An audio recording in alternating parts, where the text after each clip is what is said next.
ஒரு கம்ப்யூட்டர் நிறுவனத்தில் ஒருவன் விண்ணப்பித்திருந்தான். தரை துடைப்பு வேலைக்காக. அவனை தரையை துடைக்கச் சொன்னார்கள். அவன் துடைத்து காண்பித்தான்.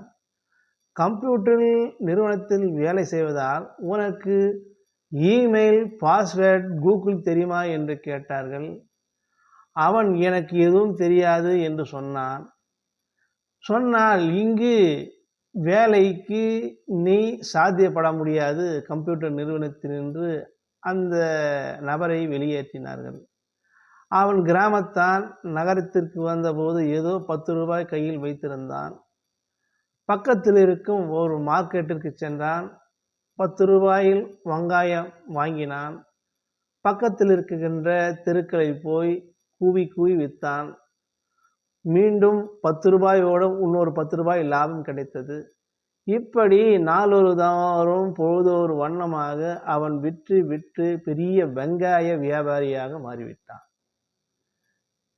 இப்படி வியாபாரம் செய்யக்கூடியவன் ஒரு வங்கியில் சென்று வங்கி கணக்கை துவக்குவதற்காக பணம் போடுவதற்காக மேனேஜரை அணுகுகிறான். அந்த வங்கியின் மேனேஜர் சொல்லுகின்றார், உங்களுக்கு இமெயில் ஐடி இருக்கிறதா, கூகுள் இருக்கிறதா என்று கேட்டார். அதெல்லாம் இல்லை சாமி என்று கேட்டார்.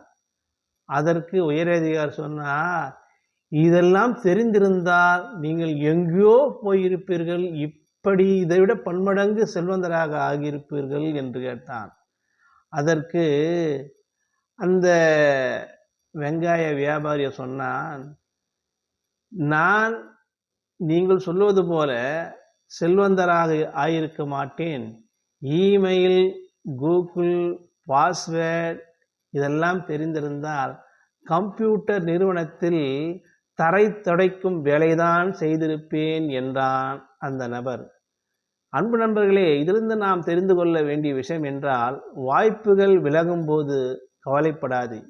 எல்லாம் நன்மைக்கே என்று எண்ணி தொடர்ந்து முயற்சி செய்தால் மிகப்பெரிய வெற்றி உனக்காக காத்திருக்கும் என்று சொல்லி விடைபெறுகிறேன். நன்றி, வணக்கம்.